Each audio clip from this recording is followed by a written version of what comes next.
but all of you need to quiet down because the true best in the world at everything I do is about to enunciate. A work of incredible genius. See, this is a world premiere. A world premiere. A world premiere. Whoa, yeah, my house on the corner, a magnificent flowing writer's block. These are the breaks, I don't know how to stop. No matter who listens, no difference, this is what I'm about. Wide receiver running that comma route. Ocho Cinco, lead Johnson out. I be like, Sean, please. Kiss the baby, you catch it if you was in my league. Then again, you be lucky to play FIFA with me. I mean kicking, and this is why you need to mind your business. I can't explain everything to everyone every time I say something fly. Rolex ain't got that kind of time in mind. Ain't ticking, I'm tea-sipping. The scoreboard be stripping when he's pitching. I know you can't get a hit. I'm you Darvish and you garbage. Neither one of us play innocent. And between me and you, on the humble, some mumble. Rappers make up anything, cause you let them say anything.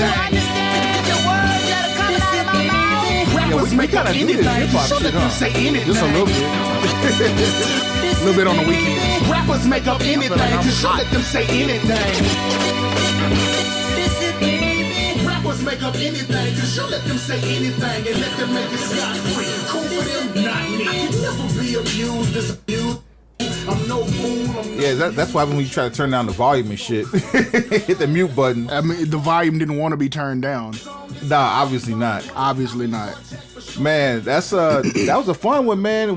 That's going to be hitting your local streaming platforms, online digital media platforms on Monday, the 26th, November the 26th, year of our Lord 2018. Yeah, Cyber Monday. Listen, baby. Just listen. Suave Burgundy featuring Danger One. Yes, produced by CG of Manipulative Music, mixed, recorded, and arranged at Divine Arrangement Studios by the great Silent Assassin. A work of incredible genius. Incredible genius. Speaking of incredible genius, back in my bag. You never left. You never left. I never really left, but I did take a hiatus. I took a hiatus to do grown man stuff. Yeah, it's called living and being daddy. Yes, it's called being a husband and a father. But all that. Welcome to the Broken Pencil Podcast, the Broken Pencil Booking Company Podcast. You dig? I am Wood. You stay classy, internet. I'm Suave Burgundy. This is our post Survivor Series, post NXT Takeover War Games 2. Yep. Recap show. We got some hidden gems we'll talk about. We'll dig through the archives of Survivor Series past and just kind of go over some things. No mixtape. And we thought about doing the BPBCS. I feel like we do need a mixtape. We'll come up with something. Don't even worry about it. We'll figure it out. We'll figure it out. We wanted to do a BPBCS, but like not really. The BPBCS, like Suave said before, it's got to be broken out for something special. We figured we'd do it for the Big Four. This one wasn't special enough. It was crazy as shit. Here's the thing about like the Big Four pay-per-views. At least two of them are heavy on the gimmicks. Like it's hard to do a BPBCS for the Royal Rumble because the actual event, the Royal Rumble itself, you can't equate work rate in that. And then Survivor Series is like it's your yearly swerve fest.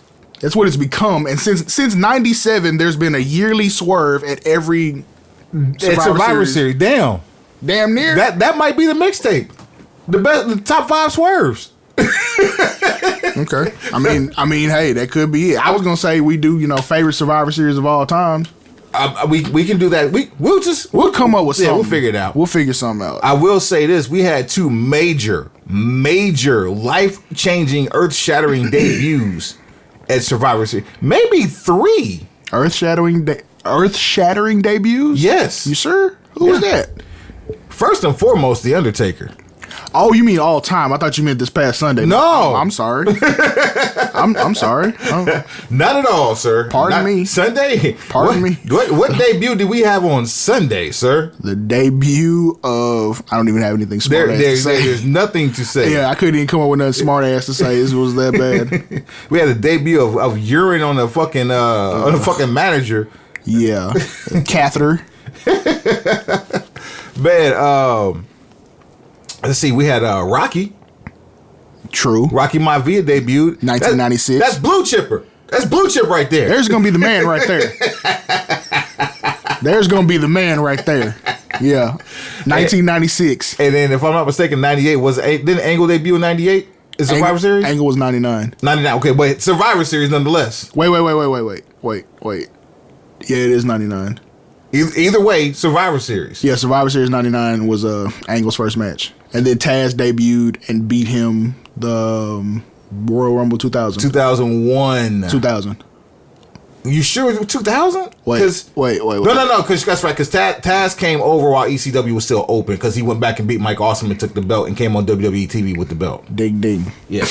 It was the Royal Rumble in New York City with Mankind and Triple H as the main event with the barbed wire and the thumbtacks. This is what your Wikipedias and your WWE networks. It's 2000. I'm certain of it. It's the one. It's the Royal Rumble that Rocky won. I'm talking to the pencil pushers right now. Oh, shout out to the pencil pushers. Yeah, all y'all. All y'all. And a big middle finger, Stone Cold Steve Austin style. To my man Jazz Mac out in LA representing people under the stairs, stunting on us.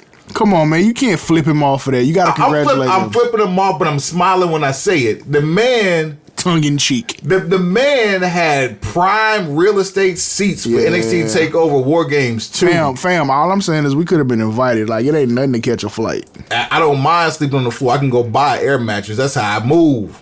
Who said we gonna sleep? It's LA. Hey. Can you our wives. Right. Facts.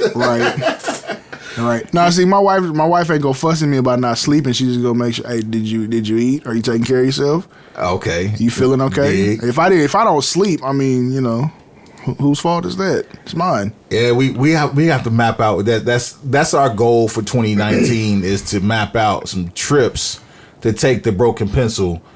We still gonna go on location here locally because there's a couple of spots here in the DFW that we must touch. True that. One, namely, is an eating spot. And we're gonna pull up at several eating spots. But there's one. Yeah. there's only one. You hit it with the Ric Flair early. Woo. Yeah. Let's see. So we had NXT TakeOver War Games Brooklyn. NXT TakeOver War Games. Survivor Series. Yo. There you go with that shit. Yo. We had some drama on last couple of episodes of like SmackDown and Raw. The build or lack thereof to Survivor Series across the brand shows. Yeah, we can touch on that a little bit, kind of discuss how we got to Sunday. I mean, going through the matches, we'll be able to go back and give a little bit of background because there's really not much. This is true. But last week was a great go-home week and came out of nowhere.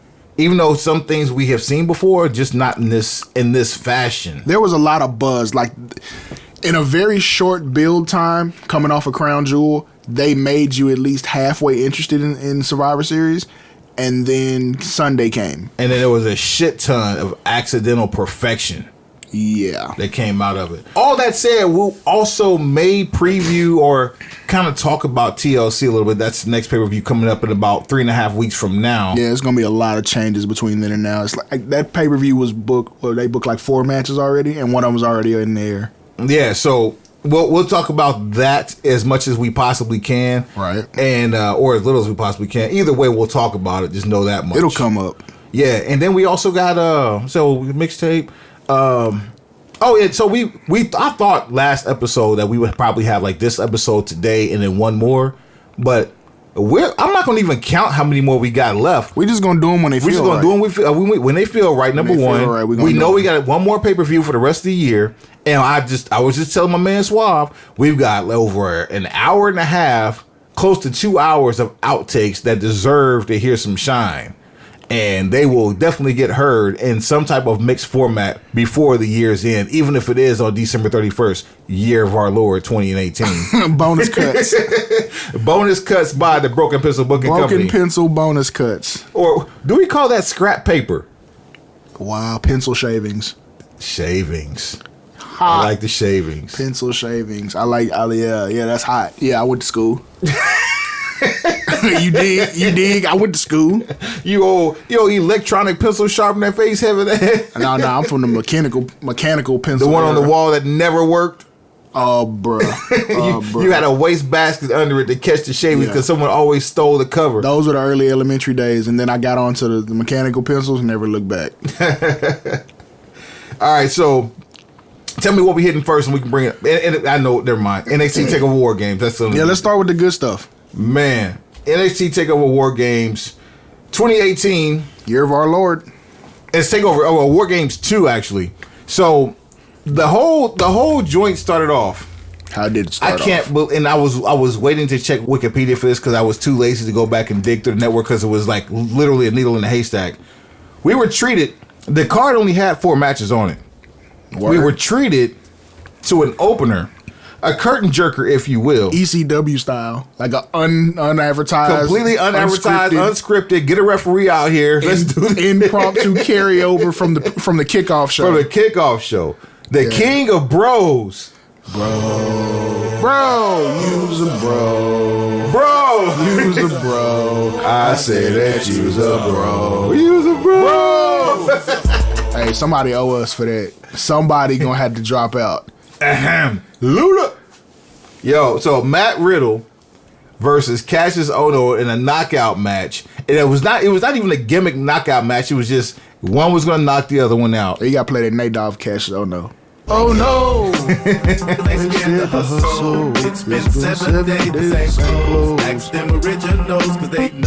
saluted the canvas though. 7 seconds is the official tally. Boy. For some reason, I think if Santino hold the record, which is like 3 seconds. I want to say Santino holds the record for the shortest match ever, but if he doesn't, they're doing Cassius Ohno a justice by not giving him the record because he didn't deserve it, but B, you don't want to go down that kind of infamy when you got have that kind of indie buzz coming into NXT. I mean, it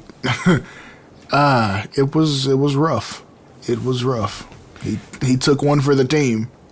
Let's just fast forward to our next match, which I thought was completely out of place, but was not mad. I was not mad at the placement of this match.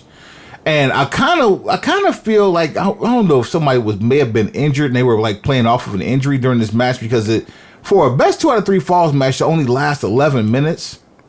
The Kairi Sane Shayna Baszler match was not a bad match at all. We ain't got time to sit around nitpick and play games. We finna get in here. We finna book this heat.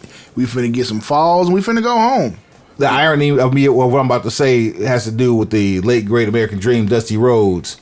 As he always said, we don't get paid by the hour. For what? Go to the pay window and cash out. For what? Why is we even worried about the clock? 2 out of 3 falls. Shayna Baszler wins 2 falls to 1 after a barrage of interference from both parties. Yeah. It started with the other 2 members of the MMA 4 horsemen or 4 horsewomen. Yeah, don't do that. don't do that. Don't start this episode with that nonsense. This is going into the outtakes. Don't you do that. The other 2 women of the 4 horsewomen, along with Shayna Baszler, come out to the ring and disrupt Kairi Sane's shine. So Kairi Sane calls out some backup of her own with Dakota Kai and Sarai. And man, let me tell you, that moonsault that Sarai hit, fire. Like there's absolute fire. That's to me the best moonsault ever hit in the history of the moonsault. That's a pretty moonsault. It was beautiful. And she did it in her good club pants. She did it in her club pants. Shouts out the blue pants wherever you are. She would have been proud of the pants that Sarai was wearing for this one. But man, the prettiest moonsault I have ever seen. It was a sexy moonsault. I will not argue with that. Yeah, and so really quickly, Kairi Sane is out of there. 2 falls to 1. Your winner and still NXT Women's Champion. Is it just me or is the other 2 members of the 4 horsewomen look really ragtag in comparison to Baszler and Rousey? They do. However, that's so in comparison to Rousey, even Baszler looks ragtag. Nah, I think on the cool, because Ronda's gotten a little weird in these last 2 matches. Like I don't know if she's become a sports entertainer very quickly. But the thing about her becoming a sports entertainer, like, and I guess this is good from one standpoint, you can't really tell if she's trying to fight people for real. It's like she's getting flustered and trying to fight people, or is it just they're working that way to make her look more green? I'll give you a prime example of that one. What'd you think about Ken Shamrock when he first showed up on WWE TV? I wasn't gauging work rate at that point. I'd have to go back and watch Ken Shamrock now. I just, thought it was cool. I thought he was a cool character. And he came in with the same character that he had in UFC. True. And my UFC knowledge was moderate at that point because, I was able to watch when I could. I mean, you just had names. Right. It was, you had Hoist Gracie. Right. Ken Shamrock. True. Dan Severn. Right. Randy Couture. True. What's my man? Chuck the Iceman Liddell. Yep. Speaking of, did you see, this is completely sidebar shit, did you see that they're actually doing a pay-per-view, Chuck Liddell versus Tito Ortiz 3, and it's like no organization is putting it on, but it's being promoted by Golden Boy? Wait, what year is this? 20 and 18. Nah, fam. Nah, this is unsafe. And I believe it's this Saturday. Now, what athletic commission signed off on this? Like, what state athletic commission signed off on Chuck Liddell and Tito Ortiz fighting in 2018? Let's do our Googles. As we do our Googles, it's showing it's going to be from the Forum in Inglewood, California. Are we that desperate are we that desperate for entertainment? Someone is going to die. I blame Oscar De La Hoya for this one. Okay, all right. Since you just brought that up, I'll bring up something that I saw not that long ago. Ken Shamrock is training for a return to wrestling? I saw a bullshit tweet he put out. I think I sent it to you. Yes. Yeah, it's on the thread. And if you guys will go follow at BrokenpencilBC on Twitter, Facebook, and Instagram, you'll be able to see that. It's actually on the Twitter timeline now. We promise you, the more you engage with us, the more we'll engage with you. Because we have nothing better to do than to check our Twitters and make sure we respond back to the pencil pushers. Don't lie to the pencil pushers. Don't lie to them. Tell them that if you engage with us, we'll engage with you. We got tell them we ain't got better shit to do. No, we got shit to do. Let's be clear. But that pushing pencils with y'all is on that list of shit. We will absolutely put you on the schedule. We'll pencil you in, but don't lie to these people. Because as you heard a few minutes ago, we do make music too. We have other shit to do. This is a priority as well. But what I'm saying is, since they're scheduling, the Crypt Keeper in the Cage championship with Liddell and Ortiz, so now Shamrock is training for a return to wrestling. He looks fine physically. He looks like Wolverine, like he always has. He looks like he ate his face though, or been trying to gnaw at it. Look, that's neither here nor there for me. I don't get into people's business. Hey, that's an ugly son of a bitch. No argument here. But what I did say is I tried to fantasy book this on the fly. I say, okay, if Shamrock comes back, his biggest money grab would be obviously coming back to WWE. His biggest possible match is Lesnar. I don't think they'll do that because Lesnar would kill him. Yeah, that would turn into a shoot real quick. It would eventually turn into a shoot, and Lesnar would try to kill him. So who's the next biggest name that could draw a check? Kurt Angle. Bingo.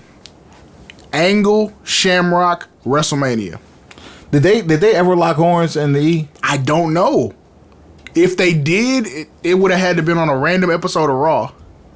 Because Shamrock is pretty much on his way. He's definitely on his way out if he's not in TNA. Shamrock's on his way out when Angle's on his way in, and Angle's still a rookie. Because I don't even remember Shamrock's last date. But I feel like you can garner some interest with that.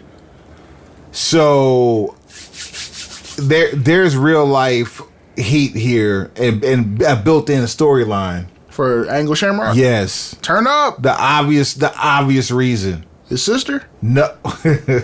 No. Oh, I'm sorry. don't alley oop like that because you know where I'm gonna go. Shouts out to Ryan. What was Shout Kurt's out to Val original? AKA Chief Morley. Oh my God! What was Kurt Angle's original finisher before the Angle Slam? That's the only one. The Angle Slam was the setup. The original finisher was what? The ankle lock.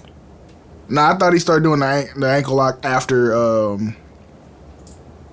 No, he did because he wrestled Sean Stasiak at Survivor Series '99. This boy good. Yeah. I don't remember the exact finish, but I thought he just pinned him. I didn't think he tapped him out. But okay. So for lack of better, well, just for the sake of conversation, we'll say that Kurt Angle's one of the finishers in his wheelhouse is an ankle lock. True. It was the exact same ankle lock that we saw from Ken Shamrock. True. Even down to the leg grapevine to prevent you from crawling to the ring rope. True. So there's your built-in storyline there. Who had the realest, because it won't be the best, who had the realest ankle lock? I just feel like they together can carry each other to an 8 to 10 minute piece of work that would do well at WrestleMania, would help sell tickets, and it would help sell network subscriptions. You can probably build a pretty cool story to go into it. They don't have to work all night. They don't have to main event. They don't have to worry about closing the show. You just have to worry about not killing each other. Yeah, you can actually go that sweet spot just before, like 2 matches prior to the main event. Because that is a pretty I don't even think you have to go that high in the card. I think they can occupy like that AJ Y2J spot from WrestleMania 32. If you go for a big four, that's the only place I think that they belong. But the AJ Y2J, yeah, I think that's a really good spot too. The number 2 joint. You give them a real good spot where the crowd is still hot, and yeah, I mean. But you definitely don't jerk the curtain with that. Absolutely not. Yeah, because you'll have people ready to go home, or if not crying because somebody got hurt real bad. That's almost disrespectful. You don't jerk the curtain with that. Not at all. All right, so back on TakeOver. Aleister Black versus Johnny Gargano. I am impressed by this match for several reasons. The work rate, obviously. I like the heel turn of Johnny Gargano because I felt like, one, that's the only place you had left to go with him if you weren't going to make him a face champion. Did they really turn him? Yeah, they did. I honestly think that the crowd turned him. I think he's still working as a face. I just think that for this particular match, he was the heel because of what he did to Aleister Black. But he's still smiling. And it's like a smart ass smile. Did you see any of the videos he started recording? Yeah, they sucked. I mean, but you got the point though, right? Yeah, I saw what they were. So you got the point that he changed his characters like, oh, because I do one bad thing, everyone's gonna freak out. It's kind of like, yeah, it's like that. Hey, I'm not that guy. Yeah, I've done so much good that you should give me a pass on this. And then the fact that you had Tommaso Ciampa actually on Twitter tried to co-sign for Johnny Gargano doing the things that he's doing in an effort to push along Johnny Gargano's propaganda. Well, I mean, DIY. Do it yourself. If you can't do it right, do DIY. If you can't do it right, DIY. That doesn't. If you can't get somebody to do it right for you, okay, DIY. Yeah, clean it up, fix it, fam. All right, so just the overall, that's just a brutal beatdown, ass beating match. Almost 20 minutes, just south of 20 minutes. Everything about it I liked. I didn't have any real complaints. I had no problems with the match. Love the finish. I don't want Aleister Black on the main roster anytime soon, and it's not because of anything that's wrong with him.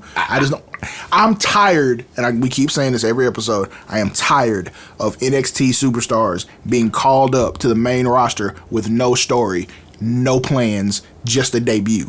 And so that's going to bring us into our singles main event, our main card sanctioned match main event, which happened to be Tommaso Ciampa versus Velveteen Dream for the NXT heavyweight. Well, I guess it would be just the championship because, I mean, Tommaso Ciampa's barely above 205 live weight. He's like 212. Yeah, but This is like the ultimate X division. Like, but that's what I love about NXT. Like, the suspension of belief is alive and well in NXT because you don't care about how much anybody weighs. It's not a priority. It's just, can you work? Can you be an effective character on television? Yes. Okay, cool. Let's get this money. Because Dream is every bit of about, we'll say, 6'3", 6'4", 185. and you think so lean? 180 swimmer, Olympic swimmer, Slight light heavyweight in boxing. like A cruiserweight. McDonald's All-American small forward. Oh no. I'm just keeping it a hundo. Hey, but he came out in full Hollywood Dream Over apparel. That man is the king of the trolls. His troll game is unmatched. I'm really surprised that he hasn't affiliated himself with 50 Cent, other than the fact that 50 Cent probably don't watch wrestling. But if he did, 50 does watch wrestling because he's a promoter. He's Vince McMahon in the rap world. His other homeboy was at Survivor Series and got kicked out. Facts. He watch. Hit the strap. Yeah, get the strap, man. There's so much good with Tommaso Ciampa Dream that. As I was texting you and the Petty Messiah, because you guys didn't get a chance to watch it live, but as I was texting, I was watching it live, and there was so much in the final 15 minutes of this match. Mind you, the match is only 22 minutes long. There's so much in the final 15 minutes of the match, I couldn't keep up with the typing. They put on a clinic. Now, here's a question I have. Is there a record for breakout performances in 1 year? By one person? Yes. That's hard because... Or is there a record for show stealing matches in a year? Because like it feels like Velveteen should either be the owner of those records or like top 3 in both of those categories. He's probably in a 4-way tie. With Aleister Black, Johnny Gargano, and Tommaso Ciampa. They have all had breakout matches consistently over the last that's insane. The last 8 NXT takeovers. Oh. Johnny Gargano, this is probably what you didn't know. If I'm not mistaken, they said Johnny Gargano has now been on 11 takeovers. Yikes. Has he been there that long?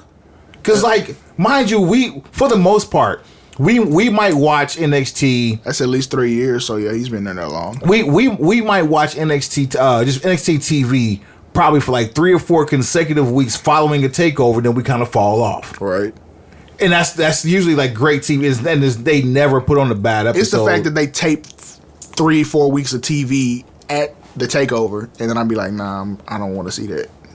Yeah, but that's just me though. But actually they do it the week of. So like the takeover show, I think it's only going to be 1 or 2 weeks for the TV because I mean that show is only the pay-per-view is only 2.5 hours long. So if they had a bell time of say 6 p.m. for the pay-per-view, you're talking about match time starting at like 4:15. Right. So you'll get the Riddle oh no rematch again. They already had it. So the Chicago crowd. Why am I stuck on Chicago, man? Because you read next year's location. The LA crowd is they like you can tell that they really didn't care about Cassius Ohno. They love Matt Riddle dirty draws. Rob Van Dam 2.0. That's all he is with no shoes. That sandal flip he does is hilarious. Man, like, bro, he's so goofy that it's hilarious. Yeah, I can't believe that. Dude, where's my car? I really can't believe that he actually had go in the UFC. Shibby. Yeah, man. Bring Shane Strickland in to and then to NXT and then with Matt Riddle and then no and then just bring him no and then. Word. All right. So any final thoughts on Tommaso Ciampa versus Velveteen Dream? Just a fantastic performance. I thoroughly enjoyed the match. Everybody, I mean, wait, hold on. I'm sorry to interrupt you. Dream storytelling, man. Like Was there any story for Tommaso Ciampa? It was his knee. I think it was Tommaso Ciampa's knee was a story for him. But Velveteen told a story of his elbow late in the game. He did. Then they told the story basically about Ciampa trying to show up Velveteen so much that he didn't realize he knocked him unconscious with his knee brace. So that was real? This is a word. Well, regardless. Yeah. I mean, that's what I'm saying. Like, if you, again, suspending disbelief. Because it looked believable enough to where he... Right, it looked like he actually might have knocked him out. He could have been KO'd, yeah. Now, I will say the selling over the weekend was phenomenal. There was a phenomenal amount of selling, and the realism level was really high. It's just some of the booking did not help to support the level of effort going on inside the ring. And then, as you say that, we fast forward to the match beyond. War Games 2. I have no complaints about anything I saw on Saturday. This match... This match was handicapped before the bell even rang. Was it? Yes, because you had Pete Dunne, Ricochet, and the War Raiders, and of these four, Pete Dunne and Hanson were both injured, legit injured, to the point where Pete Dunne couldn't even run in real life. Well, kudos to him for working through it. And then you have the greatest faction of all time. Wow! The Undisputed Era. All four members. And it looked like Bobby Fish got re-injured too, or tweaked his knee. It looked like he scared the shit out of himself at one point. He was like, oh, wait a minute. Let me stomp on it. Let me see. Oh, no, please, no. I just got back. There was just as much carnage in this match like, as fam, there was. You need a different knee brace. You need the one that with the padding on it. Yeah, you need a different knee brace. It's not enough support, fam. Not just the side to side. You need that front and back. Yeah, front and back. You get that hinge action. You got to get that UGK knee brace. Front and back, and side to side. Back, front and back, and side to side. Man, so you had just as much carnage in this match as you did in last year's War Game match with no blood. Nobody bled. No blood. And that's an accomplishment within itself. And I guarantee you no one feels cheated that no one bled, because I didn't realize it till just now.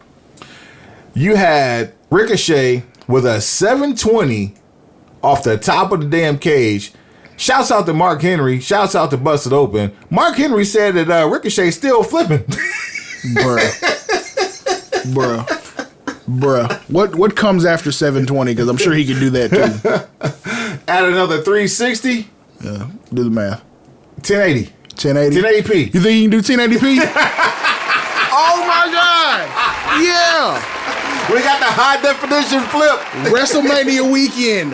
1080p. We wrote it. That's Broken Pencil Logic applied right there. Yeah. Somebody get hold of Ricochet and tell him to try it. The 1080p is coming. We already got high def. We need really true high def right there. He gotta work on it. Like, he gotta work on that right now, like a dunk contest. Man, so is he? The only way he can pull that off is that he has to be like with motion. So he probably have to like running off the top of a cage or some shit, something insane. If that's the case, then that's too much. Unless I'm cool with that. Unless they hoist the cage up while he's on top of that bitch. Nah, it's too much. Too much. That's entirely too much. That's a broken pencil right there. That's not even logic. That's just a broken pencil. No, we're not going back to 98. Long story short, the total time of the match was 47 minutes. I beg to differ because officially the match doesn't begin until all 8 members of both teams. I get that nitpicky bullshit out of here. The cage. How long was the cage lowered? Which cage? The cage. Oh, the cage. Oh, yeah. Well, honestly, from the time they locked the cage the first time with the first 2 competitors, that's when the match started. If you want to be just really nitpicky about it, just start it from the time the first punch is thrown. Right. That's when the fight started. How long was the fight? Yeah, the fight started about 7:45. You dig? Central time. There was a 45-minute fist fight in LA on Saturday. car crash with no vehicles involved. I have nothing bad to say about anything I saw Saturday. There has been, if ever, a long time since I've seen anything that I have paused with on an NXT takeover. You got me. You every 3 to 4 months, you got me. I'm there. Yeah, I hate for it to sound like we don't have any real critique or anything to discuss, but we don't have shit. What the fuck can we critique? We saw it. You saw it too. If you didn't see it, shame on you. For shame. Shame. Now we're about to move to Sunday, and things get drastically different on Sunday. Sunday. So, I didn't see the pre-show. Still haven't seen the pre-show. The fact that they won't even recognize. Let's start with that. That's a great starting point. Yeah. The very first match, the first official match of Survivor Series is the Raw vs. SmackDown Tag Team Survivor Series traditional elimination match, which featured the team captains of SmackDown, the Usos, the New Day, which was represented by Big E and Xavier Woods. I am so sick of the Usos being relegated to the pre-show. I am absolutely tired of it. Let's keep going here. Sanity, which is the first time we've seen them on TV and actually doing damage in about a couple of months here. Another travesty and misuse of talent. A miscarriage of justice, in the words of Monsoon. Eric Young and Killian Dane. The good thing about what you're saying there is the fact that we're bringing Sanity up, and they have Nikki Cross on the SmackDown roster now. Thank God. Did they call her up for real? Yeah, she's up. Yeah, she's up. I think she'll be pulling double duty for a minute. Same way Selena Vega was for a minute. She might be pulling double duty there in Orlando. Okay. We also had the Good Brothers, Carl and Anderson, with a terrible loss early on. We'll get to that. The Colognes, Primo and Epico, and who convinced them to leave Japan for this? I understand it's for the check. I already understand that, the bank account, for real. Cool. Primo and Epico together mean nothing. Are you talking about the I'm talking about the Good Brothers. Okay, all right. Who convinced them to leave Japan? AJ? Come get this money with me, fam. We'll travel together. I think what we're about to see with the Bullet Club that's left over in ROH in New Japan is what they wanted to do with AJ and the Good Brothers. And we will find out how true that is once them boys come over. I want to know what WWE is going to do with the members of the Bullet Club they have. That's coming. I don't want to see the old versus the new. I don't want to see that because we're going to see that with the horsewomen. I am sick of this misuse of talent. Miscarriage of justice. The Raw team, will you stop? All right, go ahead. My fault. I had to get that out. Shouts out to the Gorilla. Rest in peace, Gorilla Monsoon. Yeah. The Raw team, which was Bobby Roode and Chad Gable, who are the actual captains of this team. The Revival, Scott Dawson and Dash Wilder. The B team, the Lucha House Party, which I got a problem with this. Why you got a problem with the Cartel? I'm coming back with the Cartel in a second, and then the Ascension, who fuck them guys. Okay, so how is it their fault? There was a wellness violation. What? Oh wow, bruh. It's been a couple years, but there was a wellness violation. Fam, how? Why? Y'all been in catering for like the last 18 months. Connor definitely has. Not that I can say much about myself. Hey, you got a carb load. Hey, yes I do. So, Lucha House Party, Lince Dorado, Grand Metalik, and Kalisto. Lince Dorado sounds like a luxury vehicle. It does. It really does. Pull up in that Lince Dorado. Hey. So. Pause. While we're at it. With the Grand Metalik paint. You are terrible. Right. The Lince Dorado with the... Hey, what kind of car you want? I want that Lince Dorado with the Grand Metalik paint job. Yep. Paint job. You got one job. Yup. I don't get... With the Kalisto system. Yeah, that is way out of control. Yep. So, Lince Dorado... he was the one that took the pinfall. I think it was Kalisto that basically bit it and was able to sub out.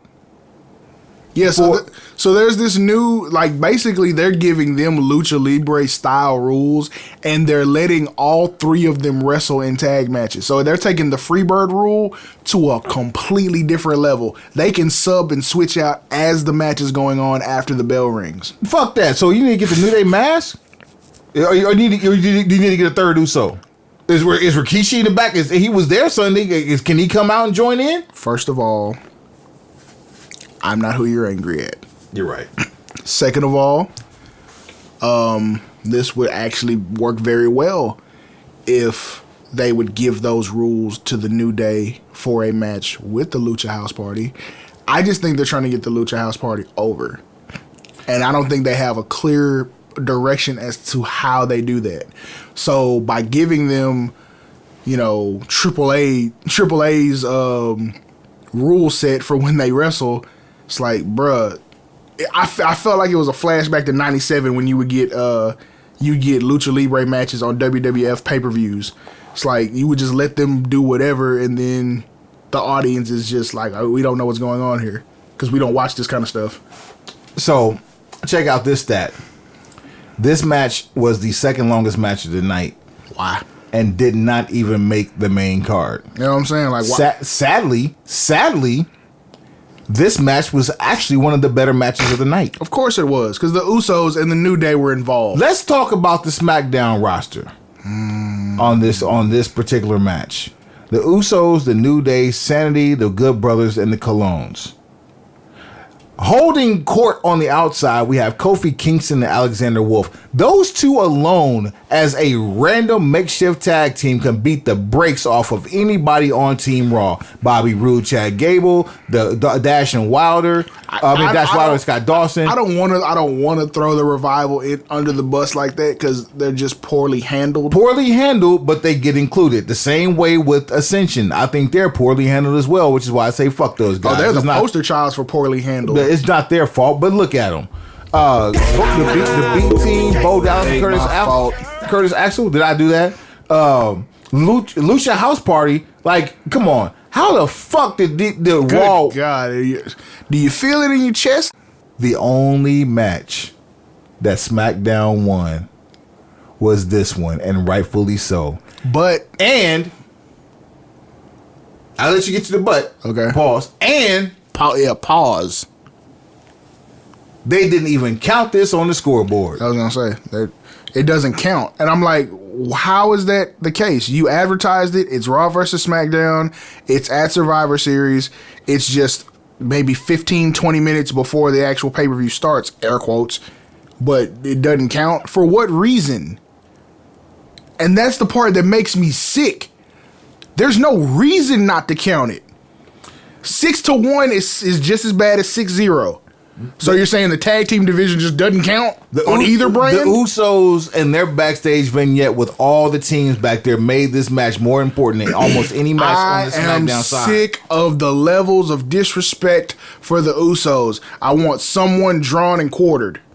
Oh, no. Faces of death. We put that back in the vault. We're going to tie you to the train tracks like old school cartoons. Oh, no. This is not the program unedited. We are not doing this. Somebody got to figure this out, because we've been welcoming people to the Uso Penitentiary for quite some time. The Penitentiary has been open for a decade. Damn near a decade. Let's digress. Go ahead. Team Raw. This is the curtain jerker. Trash. I totally agree. The women's Raw versus SmackDown traditional Survivor Series 5-on-5 elimination match. Another clusterfuck. Mickey James, Nia Jax, Tamina, Bayley, and Sasha Banks versus young face breaker versus Naomi, Carmella, Sonya Deville, Asuka, and Mandy Rose. What did we accomplish with this? Just before you get into describing any of the action, just tell me at the end of this match, what did we accomplish? I hate to say this, the only thing I felt that we accomplished is the burial of Naomi, Carmella, Sonya Deville, Asuka, and Mandy Rose. I mean, is there anything else that you like to add to that? Because I think that's pretty much the only thing that was accomplished here. That is it. All right. That's it. 18 minutes and 50 seconds worth of that one. Why did you need 20 minutes to squash that many people? Don't know. And then subsequently, you didn't build anyone on Raw side as dominant. This wasn't even Nia Jax's best performance in a Survivor Series match. You had an opportunity to hit the reset button on Asuka. Now she's just taking random pinfalls. She hadn't lost at all ever until April. Now she's just taking random pinfalls like questionnaires. You want to talk about taking random pinfalls like questionnaires? Naomi. No. Our next match. Seth Rollins versus Shin Splint Nakamura. Make Nakamerica great again. And what CBSSports.com billed as the mid-card titles match. Or mid-card champions match. I said when you told me that, I'm like, this is how they described it in the presser that they sent over to CBS Sports. And for lack of better terminology, they just used mid-card. The level of... Neither one of these guys belong anywhere near the statement mid-card. The level of disrespect in that. How is it disrespectful? WWE sent that over. Had to. First of all, let's go to the fact that Seth Rollins is bulletproof. Why is he taking why is he getting pinfall victories over Shinsuke Nakamura, who in critical situations cannot catch a victory while holding this U.S. title? He lost to Rey Mysterio because Rey Mysterio re-debuted on SmackDown. We knew it was going to happen, but why would you sacrifice Shinsuke? I'm going to be honest and transparent about how I thought this was supposed to go. Shinsuke looked like a blueberry. Go ahead. Because last year, 7 matches. It was 7 matches this year. 3. And the whole pay-per-view went to where everything was even between the brands so that you weren't making one brand look inferior to the other. So you worked and ended up with a score of 3-3, and then AJ Styles versus Brock Lesnar was the deciding factor. It shaped up to where it would have come out that way this time, but by the time you got to the men's 5-on-5 match, it was already a sweep. It made no sense. And the only thing that was left for the imagination was there's no way they're going to sweep the whole thing. They already won. But do you notice how they stopped keeping score until the sweep was complete? And then you show 6-0. Like, I don't... And now we've seen Raw and SmackDown subsequently afterwards. There's nothing from going 6-0 on Sunday that played into anything that happened Monday or Tuesday. It's a useless stat. Why would you do this and you have Fox coming this time next year? Last year, it actually played a part of the storyline we had with the GM. And it actually made sense. However, so now you're congratulating or celebrating mediocrity over on SmackDown because you had your commissioner put his life and limb on the line. But, okay, go ahead. Once again, as he always does, for the sake of a brand, and he still comes up short. But then you had that same commissioner, like in storyline, kayfabe mode, you tweet out, Sunday didn't go the way we wanted it to, but some changes have to be made. Not one thing said to address that on the show tonight. The only thing we got tonight was a $100,000 fine kayfabe to Charlotte Flair. And Shane McMahon and Miz doing some makeshift tag team nonsense. Stop misusing Miz. And I don't even know. I didn't even hear the explanation from Daniel Bryan, but I really don't give a shit. Now, Daniel's promo for his explanation actually made a lot of sense. It's pretty good? Yes. I'll check it out. And you know, I'm not Daniel Bryan's not up on my list like that. But yeah, it made sense. Let's back up for a second. Why? Let's just roll over this whole pay-per-view. Well, no, we need to back up because the women's elimination match should have had way more steam than what it had, simply because of what we saw on Raw the week before. You would think so, but they pulled the exact same angle we saw last year from Shane with the what was Shane's words on that last year? Mutiny? So I don't remember. I believe it was mutiny. I could be wrong, but something to the effect, something synonymous with the mutiny.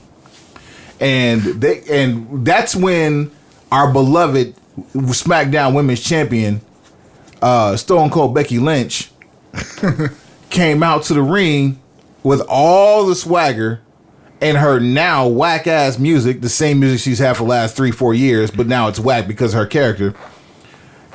And catches a random right hand, stiff and short, from Nia Jax, and literally broke her face. The follow through on that was, man, the thumb out. Like, you called my mama a bitch. like you got full torque, low center of gravity, follow through, and the whole nine. The thumb out just to protect the thumb, and her hand slightly open to protect her, and she still caught a knuckle job. The right cross was in the house. The tweeting that ensued afterwards between Charlotte, Nia Jax, Ronda Rousey, like the whole shit has just been insane. That you talking about entertaining? Go read their Twitter feeds. You'll catch some good laughs out of those. Their Twitter feeds were more entertaining than half the promos they were being given. Their Twitter feeds are more entertaining than that fucking tag team match we saw on Sunday. Why did we have to sacrifice the team captain of SmackDown in the women's match and then sacrifice the best in-ring performer in the men's match first? Like, within 30 seconds. Suckers got to know. Suckers need what to know. What do they need to know? That's my question. What do they need to know? Because this doesn't feed into anything new. It doesn't help further any storyline. It's just everything's in a bubble and it makes no sense. So unless people are physically hurt and injured, which obviously that's not the case because Naomi was on SmackDown tonight, why are we doing this? What is your point? What is the actual fucking meaning? That said, let's go to one of the worst matches I have seen, and even on the main roster pay-per-view in a long time. The passport fist fight. The passport fist fight. The Raw Tag Team Champions, Akam and Razor, the AOP. Armenian Rage. The AOP. Albanian. Pardon me. Featuring Drake Maverick. I keep saying AOP. Versus the Bar. Sheamus and Cesaro with the Big Show in the corner. Big Show wraps his hand around Drake Maverick's neck in this match. See how you skipped completely to the end because there was nothing else to talk about in the middle? There's one other thing to talk about. It wasn't even match related. It just happened to go on during this match. Why the fuck does Sheamus keep getting shit on in matches, man? Remember all the years that we saw Sheamus versus Randy Orton? How many times did the fans turn on them and hijack the fucking show? And they put on great matches. I know you get tired of seeing Randy Orton versus Sheamus, but how many times does that shit happen? That shit happened again on Sunday with a motherfucker that's not even on the goddamn roster. Okay, here's my question then. Well, hold on, we'll go back. Big Show wrapped his hand around Drake Maverick's neck. Yeah. And apparently squeezed the piss out of him. That's a Vince McMahon spot if I've ever seen one. Which may be fine, but Big Show was legitimately laughing. Like, you could tell his heel character was out the window. I don't know. Maybe Show knew he was supposed to choke him and didn't know the piss was coming. It thought he got ribbed on the fly. Maybe. The only thing worse than that match sucking the way that it did and Big Show laughing after choking the shit out of Drake Maverick and Drake Maverick not passing out behind that shit is the fact that we got toilet humor backstage vignette behind the shit that it had Vince McMahon written all over it. Fuck you for that. So here's my question about the disturbance in the crowd. So for those of you who don't know or have been living under a rock, Enzo Amore, aka Real One, Tekashi 6'8", yikes, or Tekashi 5'2", depending on your perspective, got into the Staples Center, had floor seats, hard camera side, center. That's a premium seat he got, quote unquote disguised with a wig and a hoodie on until the moment he was going to bust loose and try to hijack the show. Now, there's a couple of things that kind of make me question this. One, if you're gonna hijack the show, would this be the most opportune time to do it? Not at all. You have your lowest viewing audience of people watching the WWE Network. No, but I just feel like if you were gonna hijack the show, wouldn't you have waited for like a more high profile match to try to hijack the show? I would have waited for the main event. If you're going to do it on the pay-per-view, yes. However, no one could predict what happened on Monday Night Football last night. But if you're going to do it during football season, you want to do it during Raw. And he better be glad he didn't, because his efforts would have really been gone under the radar. Now I get what you're saying. More eyes would have caught him if he had done it on Raw, and he probably would have had better success. I'm saying in the bubble, because everything's happening in the bubble. Everything's in the bubble. If he's doing it on Sunday, the best time to have done it on this card, I personally feel like would have either been one match later or during the main event. The only way I disagree with that is the fact that if you're looking at hijacking a crowd, right, you want to make sure you do it in an effort where people actually see you and pay attention to you and only you. In which case, they pick the absolute best match to do that shit. But you're in the ringside section, 3-4 rows back, dead center. That's another thing that's like, okay, either you dropped out for a premium ticket, or you're a plant. Or you're comped, yeah. You're a comped plant.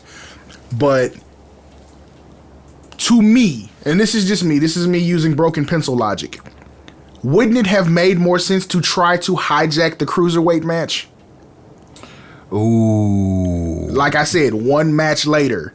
Wouldn't it have made more sense to hijack the cruiserweight match? The one match on the card that made no difference to Raw or SmackDown, and people only wanted to see something entertaining. You're absolutely right. That, for this card, that would have been the perfect place. That's all I'm saying. He probably couldn't hold his piss long enough. He probably had to shoot his load. You held it this long? He probably couldn't wait anymore. He probably was busting at the seams. Bruh, if you came up with this elaborate of a scheme to try to hijack a show or try to be seen in this environment, you have to have the discipline in order to wait to the most opportune time. Looking at this card as constructed, your most opportune time would have been hijacking the cruiserweight match because there's symmetry there, or waiting for the dream match that's the main event. Because then you have Lesnar you can piss off, you have Daniel Bryan that you can air quotes disrespect, you have Paul Heyman who he can't help himself but to say something about it at some point, and you would have been a part of that footage forever. That said, we're going to just not even talk about the AOP Sheamus Cesaro match anymore. We're going to jump up past Plant. Jump up past Buddy Murphy and Mustafa Ali because it didn't make any bearing. It had no bearing on the pay-per-view other than the fact that you were giving cruiserweights their opportunity as a break. And I hate to say it, with the placement of that, they're a break in the action. And it wasn't a bad match. No, they always put on good matches. But that's the other part that doesn't make sense to me. Why should have been on the pre-show, and the SmackDown versus Raw tag team elimination match should have been on the main card because it's all SmackDown versus Raw. Everybody on 205 Live is clamoring for that pay-per-view spot every pay-per-view, and I hate that. I mean, you got so much more time. Like, you can do the NXT TakeOver thing. You can actually do 2 matches on the main pay-per-view if you wanted to. They're already off of Raw. Can you imagine if you had gotten Buddy Murphy and Mustafa Ali on TakeOver last night? How much better it would have been received? Bruh. And we said this, like, it was episode 12 or 13, where I brought up the fact, like, hey, from now on, the 205 Cruiserweight Championship should be defended at TakeOver. Got you. Because that crowd is more accepting and they're more supportive of that style of wrestling. Yeah, they appreciate the style. They can get more time. They can have a better reception. I just feel like you're wasting some of it by doing it on the pre-show and then just throwing it in random spots where people are supposed to go to the concession stand. You're not even utilizing some of the talent that's on here. And what happened to TJP? You got people over at NXT UK that can't even get shine on 205 Live, and they deserve it too. Let's go to the Raw 505 Elimination Survivor Series match. Ziggler, McIntyre, Strowman, Finn Balor, and Bobby. My man Lashley versus Lashley. They took away his microphone too, fam. I don't understand why. You've been doing it all this time. They took away his mic. They muzzled his ass. That's trash. Miz, Shane McMahon, Rey Mysterio, Samoa Joe, and Jeff Hardy. Why do we disrespect Samoa Joe like this? Why did we disrespect? First of all, Joe better be hurt. Joe better be hurt. Yeah, I've never seen Joe. Joe has done enough to not be disrespected like this. Joe has done enough just for WWE to not be disrespected like this, let alone in the professional wrestling industry. He just helped you save Crown Jewel or Crown Fool.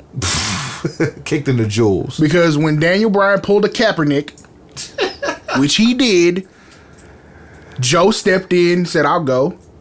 And I'll go job. And he showed up and showed out for the same person. He'd been doing it for all year.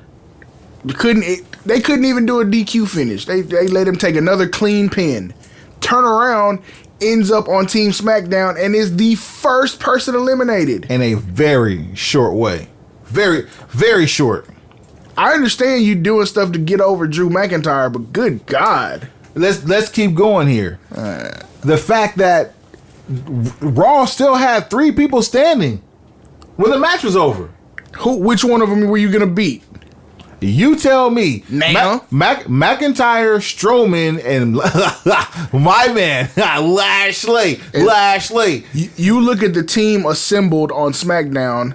Other than Samoa Joe getting a victory over someone, who was gonna beat any of the big 3? The only person that could have was the only person on the SmackDown roster that would have had the balls big enough to attempt to pinfall somebody, and that's Shane McMahon. And even he got his ass derailed off the fucking tracks. I could have booked you a scenario where Rey Mysterio got a quick fall on Bobby Lashley. Maybe that might have made sense. And why is Bobby Lashley taking these whack ass pins too? Because he's got a few of them under his belt. I guess they finally decided that he's not taking any bad losses anymore now that he's heel. Well, I'm sure a title run's in his 2019 future, but he you'd like to hope so, but can't necessarily say. Yeah, and that kiss ass pose is not even clever. Like, come with something more original than that, because that's just lazy. That's lazy creative right there. I'm over this whole match. I'm over this match because it didn't advance any storyline. It didn't give me anything. Like, it made Crown Jewel even less. It made it make even less sense. Because it was supposed to build a Survivor Series and then get a payoff. And that didn't even make sense. Ziggler took another loss to Shane McMahon. Another loss. For what? Shane ain't got no title match coming. Or does he? And I really hope they don't give him a run. But keep in mind, Vince got a run in like, 51? Didn't do shit with it, but still, he got the title at like 51. Look, this whole thing was supposed to... Fuck it. I'm out. I'm out. He taps out. I'm fucking tapped. Ronda Rousey versus Charlotte Flair. It was cool for what it was. I didn't expect what we got. Not at all, I didn't. But that ass whooping that Charlotte put on Ronda. It looked good in a bubble for what it is. Like, what does it mean, though? What are you setting up? And I know you're going to people... And again, you in this bubble, the bubble only means something if we have a method or a tool to get us into the bubble. Just blowing a bubble and saying go there doesn't do it. Like, I do understand that this match happened because of extenuating circumstances. It's thrown together last minute. Understand that. So you probably had to book a match that you thought you had until next April to pull off. Get it. Got it. Great.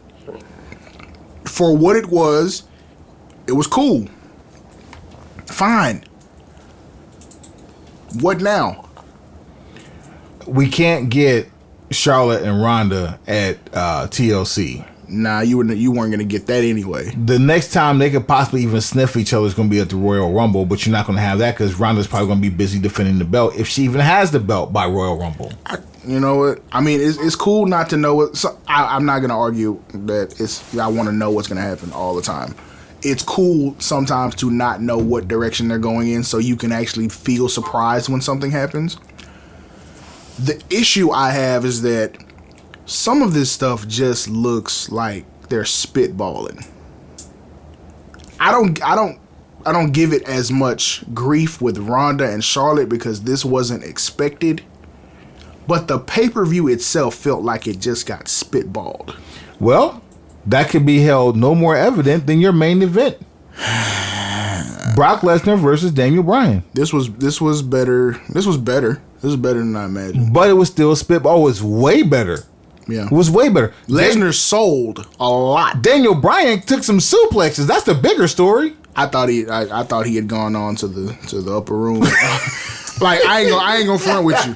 He's like I said, the selling over the weekend was phenomenal because when he took that first belly to back German, yo man, I was like, he gone to the upper room because he got dumped.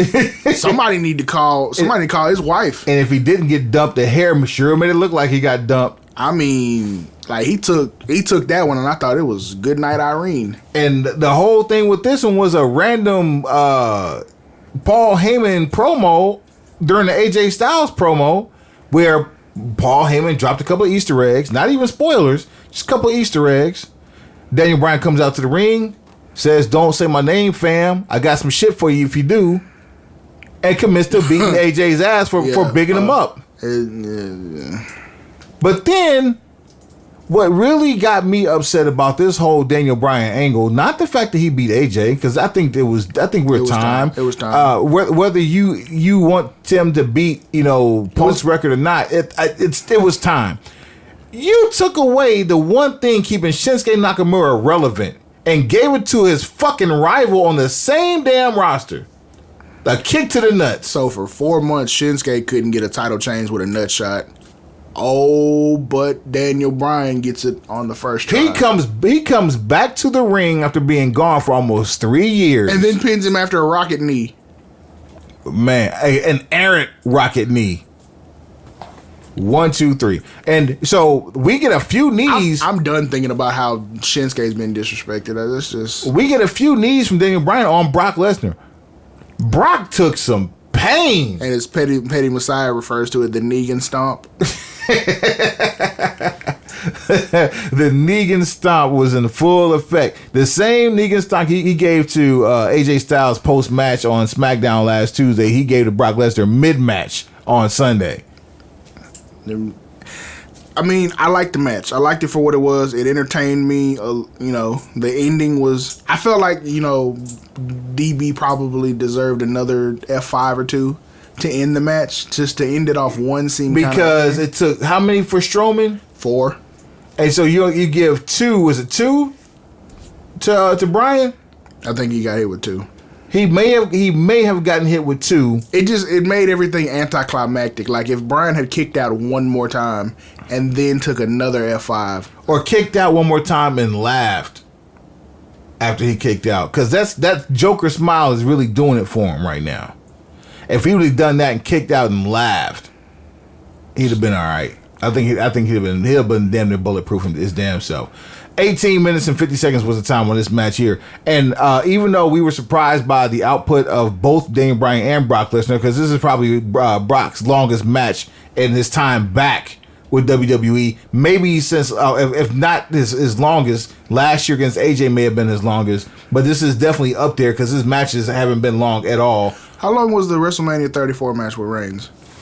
It's kind of hard. Yeah, that's a really random ass question, but I was just... No, I mean, only reason I'm saying that's kind of hard gauge is because of the interference with Seth Rollins cashing in. No, not 31, 34. 34. Oh, I'm sorry. I'm sorry. This last Oh, yeah. Where the crowd turned on everybody. Yeah, fuck all y'all.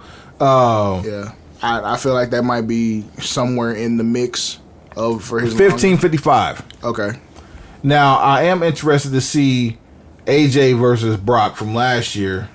That was Survivor Series 2017. Year of our Lord. This guy right here. That time we're looking at 15:25. Okay, so this is probably the longest match he's had since he's been back. So it pretty much seems like for the big shows that Lesnar does appear at, he's going to give you 15 minutes. Unless it's Goldberg and you're going to get a hot 10. Maybe. But I think because even Suplex City bitch was 16 minutes. What SummerSlam? Yep, that's why I just pulled that one up. So okay, since we're doing Lesnar matches, pull up Lesnar Punk from 2013. That was at Mania? SummerSlam. The battle for Paul Heyman's affection. Blah, blah, blah, blah, blah. Brock Lesnar. Holy shit. We might need to go back and watch that match. 25 minutes and 17 seconds in a no DQ match. I know, it was dope as shit. I didn't know they went almost 30 though. Yeah, that's a 30 burger. Yeah, we might need to go back and watch that. Yeah, that was I tell you what, there's a mixtape. We need Lesnar's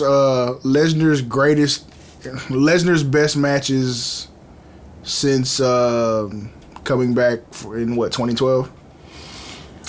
Topping that list would have to be the AJ match. You think? Yeah. Think you need to see that Punk match? You think? Yeah. Okay. I do. That's the challenge. Yeah. We can rank them. We can rank all his pay-per-view matches. Yeah. Because he's only had pay-per-view matches. That's your question. Like, come on, bro. Like what? Yeah, we Excuse me? Yeah. So. Oh, I know which one I wanted you to just check the time on. Him and Strowman from last year's No Mercy. Same one with Cena and Reigns. And let's see here, because that was in September, right? Yep. Okay, so Strowman versus that was I was gonna say that was under 10 minutes. That was only 9. Really? Yep. I knew that was short. I thought it was actually shorter than 9 minutes. Because the Roman Reigns match was 22 minutes. Was it? Yep. I need to go back and watch that show again. That was a good card. I like the build on that. They shot their wad with that. I mean, you're looking at. Oddly enough, that was in Staples. It sure was. that was in Staples. Yeah, Bray Wyatt, we miss you. Come on back, bruh. Serena, come on. Look, if they ain't got no plans for you, stay where you at. All right, so we're pretty much done with all our shit talking. You might as well say that was chopping wood because I mean, just trash. Yeah, there's that. Like I'm tired of being misled. For like the last 2 months, it's just been like disappointment after disappointment. I thought they were getting their shit together with the go homes and the last 2 weeks of booking leading into Survivor Series. Like, okay, they might actually get the buzz up for this. This might be kind of hot. Then you get to actually sitting down watching the pay-per-view and you're like, what? Why? And who is responsible? I want the run sheet like we had from Backlash. I want to know who booked each match. I want to know the agent responsible so we know who to get the hell out of there. So some typically on pay-per-views, Survivor Series included, you kind of know coming out of Survivor Series what direction you're going for TLC. You would think. We have nothing coming out of Sunday. Nothing to go on other than the fact that TLC was 4 weeks from the day of Survivor Series. And that was it. And then after Monday, your supposed main event is in the air. So now what? Because for those of you who don't know, Braun Strowman's having surgery on his elbow. There was an angle worked out on Monday Night Raw to where his elbow was air quotes shattered, but he's getting some surgery done. Great angle. Terrible execution when you eliminate 2 stars. What's up with these makeshift ass factions that come up too? Like all of a sudden, Corbin, McIntyre, and Lashley are clicked up. All of a sudden, it's cool for Elias to be with Balor and Strowman, the two people he's been beefing with the most. All of a sudden, he's buddies with no explanation other than the fact that, you know, he's over and they're over with him. He's over and just turned face. You couldn't build any anticipation by like having them go search for a partner and move this to like the end. Make this the last. Make him with his elbow shattered. Make that the last thing you see. And now we have to worry about whether or not Baron Corbin and Braun Strowman is actually going to happen. Do we get Brock Lesnar at TLC? Nope. Do we get? Well, we get Ronda and Nia Jax, right? Yep. Okay. Who do we get with Becky? Because Becky should be clear by then. You would think, but it's a concussion and a broken face. I don't think she's going to be there. The concussion should be healed. Should be clear from the broken face. I don't think the broken face will be healed. Yeah, the broken face I got a problem with. I don't think she'll be there. So I think you get Charlotte versus I don't know who. It would have to. I think you get Charlotte to interfere in the women's match, because I don't know if you at this point, like, this is the same conversation we had on episode 13. Who was going to be the challenger for Becky Lynch after Survivor Series? Well, now that you don't even have the champion there, your option 1A is Charlotte. Okay, who does she wrestle? Broken Pencil Logic tells me that we're going to get a number one contenders tournament or number one contenders match or something to that effect on SmackDown. You actually like to have that happen, but nah. and we're going to get Asuka coming out of it. Just put Asuka versus Charlotte, because you're obviously not going to do anything with those two on a pay-per-view anytime in the near future. I mean, you could book Asuka versus Charlotte too, and you could yeah, but that would be the only thing that you could do if Becky doesn't make it to the pay-per-view. That's the only thing that makes sense. But you know Asuka's not going to get her win back either. No. That's one thing you can bank on her I don't want to see it. If anything, you get Charlotte snapping some more. Nope. So that way you get a full blown heel Charlotte Flair. So then you'll completely sacrifice Asuka. No, thank you. I don't want it. But thank you. It sounds like Broken Pencil Logic to me. No, thank you. I don't want any. No, thank you. We gave it the office. Who are we going to see for the tag belts? I mean, we got. I want to see Sanity versus The Bar. I would vote for that. I want to see Killian Dane and Alexander Wolf with Eric Young on the outside versus The Bar. I vote for that. Raw tag team belts. Are we going to even put them up? AOP versus who? It's gonna be a squash, so you pick whoever you want.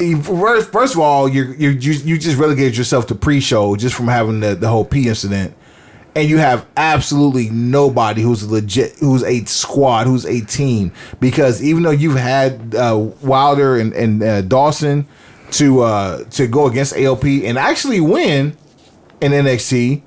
Why would you do that again on Raw when most of the people don't even know that they even wrestle in NXT or even remember that they wrestle in NXT together? They're not going to come close to losing the tag team titles until either Royal Rumble or at WrestleMania. So by that logic, I'm willing to say just, feed them somebody on the pre-show and get it over with. You can give them the B team, you can give them the Lucha House Party. There you go. Yeah, Lucha House Party. There you go.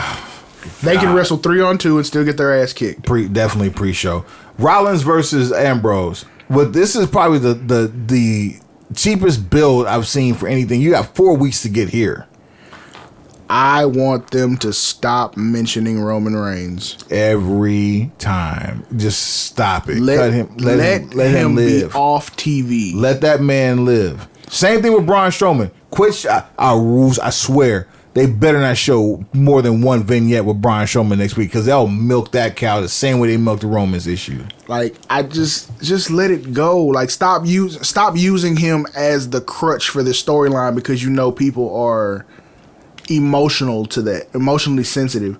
Because if you heard Ambrose's promo from Monday, when he said what he said, it was edgy. It was cringeworthy. Did you hear the people in the arena groan? Yeah. When he said, come on, bruh. Like, I get it, because I'm from that, I like ECW school of thought. So I'm cool with edgy promos, and I'm cool with kind of blurring the lines. I'm all for it. So I'm not offended. It's just like, bruh, this is going on week 4, week 5 since the turn. Wait, 4 weeks too long. Let's advance. Let's advance past that, because Roman will not be on TV anytime soon to contribute to this storyline. So continuing to bring him up doesn't do either of the performers on television any good. We'll reference this conversation for the next pay-per-view, or for the next episode.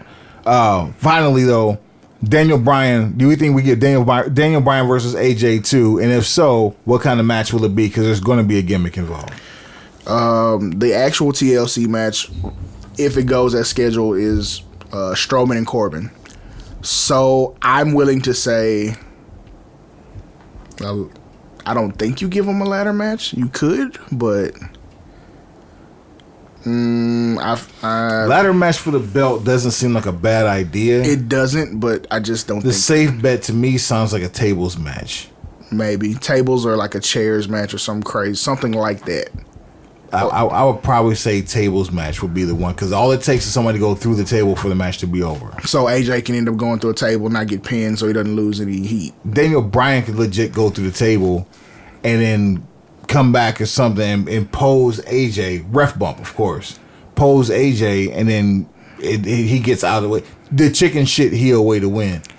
I mean, I'm cool with it. It doesn't matter. We know AJ's not going to get the belt back. Yeah, that's a wrap on that. So AJ's actually going to be in the Royal Rumble for the first time since debut. Yep. So, I mean, I'm cool with that. Yeah, I don't know. I can't really call what's going to happen with a lot of stuff. And that's not a bad thing. I don't want people to think I'm just like, I want to be able to know and just pinpoint and cherry pick what's going to happen. It's really cool that I don't know what's going to happen between now and the Royal Rumble and then going into WrestleMania season. But I would like the storytelling to make sense.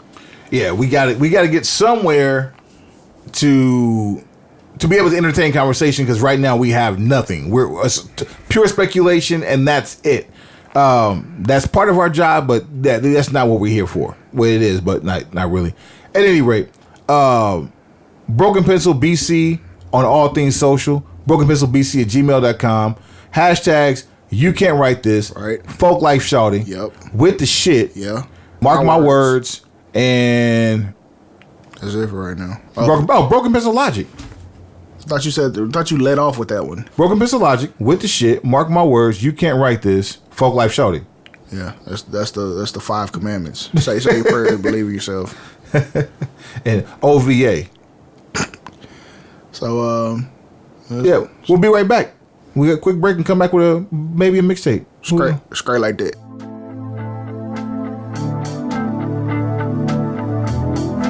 Yeah.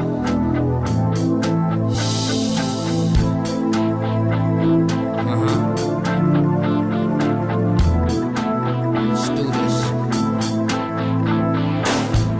Roll the dice, play your cards, break the rules. That's who you are. We're back.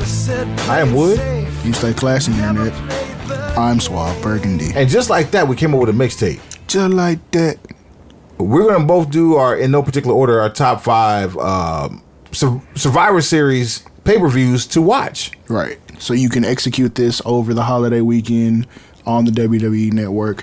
We're just going to give you the ones that we feel like you have to see. And again, if you're interested in helping us build the collections of all the things that we talk about on these mixtapes, feel free to hit us up, BrokenpencilBC at gmail.com, at BrokenpencilBC on all things social. All things social. Kick us off, man. What you got? So, in no particular, you know what? I'll just go in chronological order because that's how G's do it. I am a fan of traditional Survivor Series matches. I just like that concept. That's the era I grew up in. So, one of my favorite Survivor Series pay-per-views, 1990. Oh yeah, good old 1990. That had with probably one of the most over Survivor Series squads in history. The Legion of Doom, the Ultimate Warrior, and the Texas Tornado.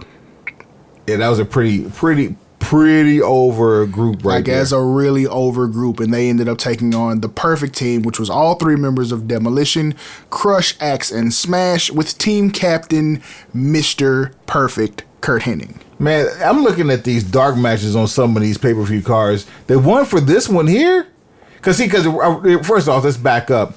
This is the third year Survivor Series. True. And they only had, prior to this, they only had the 5-on-5 matches, but they shortened it to the 4-on-4 for the 1991. But what I dug though, looking at this pre-card, AWA was on its way out, definitely on the very, very tail end of its run. Okay. UWF had already been dissolved by World Championship Wrestling. Okay. And you had Shane Douglas, who was an upstart UWF staple, who was going to World Championship Wrestling to be an underling to Magnum TA, who defeated Playboy Buddy Rose. Playboy.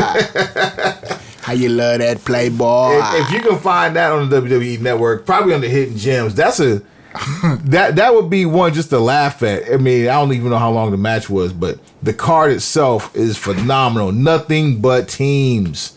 Here's another fun fact from 1990. Actually, there's a couple of them. So you gave one. That's the first time they went to the 4-on-4 match format. This is also the first and only time where Survivor Series included an ultimate match of survival.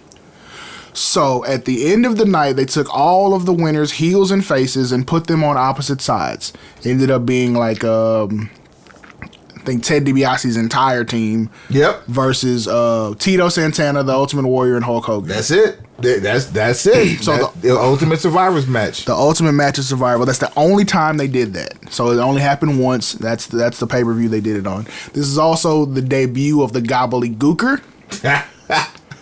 The large egg that hatched that everyone thought it was supposed to be Ric Flair in the egg or something crazy like that.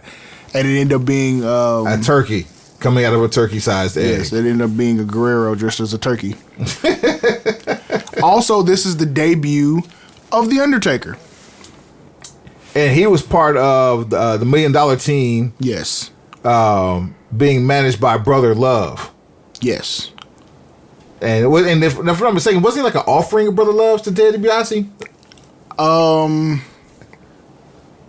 I believe the first time he came to the ring. Now I'm gonna have to pull up the footage now. This is my. I just remember Vince McMahon. Look at the size of this man. And that was Roddy Piper, because the commentary for that night was Gorilla Monsoon and Roddy Piper. Oh, okay.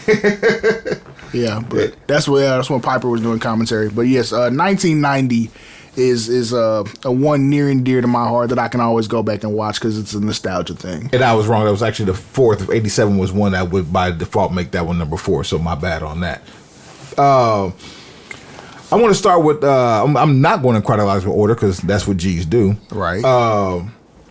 Survivor Series 2014. Reading the most significant moment of this one is the fact that after the Survivor Series elimination match, Sting comes out. The first time we see Sting on WWE TV ever. Pretty monumental, cool moment. You knew something was in the air, didn't know what, but you saw Sting. They lost their entire mind when that happened. Yeah, especially Triple H. Talking about selling. It was stupid cool. You had a fatal 4-way tag team match for the WWE Championships to kick it off with the Mizdow, Damien Mizdow. Yeah. So Damien Sandow. I remember that. I don't remember him being named Damien Mizdow, but that's during his run with the Miz as the Miz's stunt double. Right, when he was a face. Yeah. Well, he worked himself into a shoot of being a face. You had the Brothers Dust, if you will, the Dust Brothers. Los Matadores. And the Usos. This is a family affair, and you can even include Mizdow in that because it was basically a character that was a body double of a stunt double of the person that was the man, and everybody else was family members on the squad. So that's pretty cool. Bray Wyatt and Dean Ambrose, a DQ match, but it's 14 minutes. I'm telling you, anytime you see Bray Wyatt in a 14-minute match that's not a Dungeon of Doom. Good God. Let's not put him in the Kevin Sullivan role just yet. Okay. Right. Let's hold out hope. This is also, if I'm not mistaken, the beginning of what became Nikki Bella's epic title reign after defeating AJ Lee in a whopping 33 seconds. Yawn snore. Yeah. But the Appreciate you though. yeah, thanks for coming. Man, you had some fools on the outside. On the outside of the main elimination 5-on-5 match. So the match was Team Cena versus Team Authority. So it was Cena, the Big Show, Ryback, Dolph Ziggler, and Eric Rowan versus Kane, Luke Harper, Mark Henry, Rusev, and Seth Rollins. And on the outside, Jamie Noble, Triple H, Stephanie McMahon, Joey Mercury, and Lana. All on the heel side. It's a lot of people. That's a lot. And that match was 45 minutes long, damn near. See, back in 90 and 91, well, not 91, not 90, but in 91, which is next on my list, they banned managers from ringside. You had to leave. As they should have. And guess what? 91 is also on my list, too. Bring it home, Doc. Yeah, 1991, the gravest challenge. Ladies and gentlemen, this is the first time that the WWF Championship was defended at a Survivor Series. First time there was a singles match at Survivor Series, period. This is when the immortal Good Try Terry defended his championship against rookie sensation. Well, now he's a second year sensation. The Undertaker, who is complete. Well, no, this is the culmination of his rookie year. Yeah, it's like the end of year one, starting year two. Yes, right. This is also this is the Undertaker's first title reign. This is also what we thought would be the leading up stages to getting Good Try Terry versus Ric Flair at WrestleMania. Paul Bearer is the manager at this point, and you also get some really good some really good traditional Survivor Series matches. This is where we start Shawn Michaels' eventual heel turn of throwing Marty Jannetty through the barbershop window. Yep. You also get a hodgepodge team of Roddy Piper, the British Bulldog, Virgil, and Bret Hart versus Ric Flair, who was still carrying a video distorted belt. At this point, he was carrying a WWE Tag Team Championship, but he was carrying a video distorted belt for legal reasons. And his team of Ric Flair, the $1 Million Man, Ted DiBiase, the Warlord, and the Mountie. Him the Mountie. Yeah, so I mean, and they were not allowing managers to stay at ringside, but 91 is also is just a favorite of mine. Just it's in the wheelhouse. It's a really good pay-per-view. This is also right around what led into Tuesday in Texas, or this Tuesday in Texas, where Macho Man had just recently been reinstated, coming off the heels of his career-ending match at WrestleMania 7. The WWF Superstars TV show angle with Jake the Snake Roberts allowing a cobra to suck on his arm for several minutes. That snake better be devenomized, which ended up leaving the main event of the Legion of Doom and the Big Boss Man, and they would take on the Natural Disasters and IRS, being the first ever 3-on-3 elimination. And if I'm not mistaken, I think that was the only 3-on-3. That is the only. The first and only. Yeah, this doesn't work if it's less than 4. Yes. Yeah. Good, great show. And but the key here though was it sets up for this Tuesday in Texas, which no one knew at the time that Jack Tunney, WWF president at the time, out of the Toronto offices, kayfabe, who said Tuesday in Texas, we had no idea that it was actually going to turn into a pay-per-view 3 days later, or I'm sorry, 2 days later. And if you bought the Survivor Series 91 pay-per-view, you got Tuesday in Texas for a mere $20. I waited for it to be on Coliseum Video, as you should have. Next on my list, so we both had 91. Shout out to Blockbuster. Actually, no, because we both had 91. So you got give me your next one. I bet. Let me pull up my list. I can just throw one out there for you. You want to go? Why not? Why not? Go ahead. Do your thing. Let's go. Survivor Series 2002, Madison Square Garden. Okay. That's on my list. Damn. Damn, bro. Lots going on with this one here. Let's see here. You had Jamie Noble taking a winner from Tough Enough and making him his manager. Jamie Noble, boy. and one of the greatest redneck angles ever. To losing against Billy Kidman. That's a good mixtape. Greatest rednecks in wrestling history. Oh man, that's a 25. That's a 25 tracker right there, boy. That's got bonus cuts because it's gonna be some rednecks that weren't rednecks on camera. Oh man, that's oh man. Oh man. So yeah, that match doesn't matter, but Jamie Noble don't really want none. Jamie Noble and Nydia were comedy. Jamie Noble, boy. Also on the card, the Dudley Boys. Yep. Bubba Ray and Spike, along with Jeff Hardy. Yep. Against 3 Minute Warning and Rico Constantino. Yep. In a tables match. Elimination tables match. Elimination style. So you know what that means. Jeff Hardy's gonna jump off something. Real stupid like. You had the Guerreros, Chavo and Eddie. Latino Heat. Versus Edge and Ray Ray. Versus Chris Benoit and Kurt Angle in a tag team triple threat elimination match for the WWE Tag Championship. Bruh, fireworks. Work rate. What you know about it? Work rate, son. Get you some. Suplexes. Cheating. Roll-ups. What you know about it? And the first ever Elimination Chamber. I'm coming to that. There was a hardcore match for the WWE Women's Championship for two women who were the precursor for Divas. Shout out to Victoria.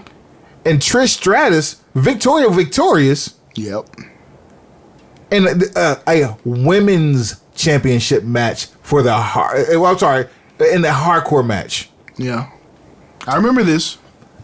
And then the first ever Elimination Chamber match. And this bad boy right here. 40 minutes of pain.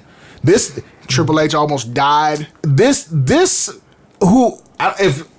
Eric Bischoff designed this kayfabe, that's one thing. If he designed this in real life, he's a sick, twisted man. I don't think he designed it in real life. I want to know who did, because the structure that was back then, as strong as everything was built for it tough. Good Lord, it was a horrid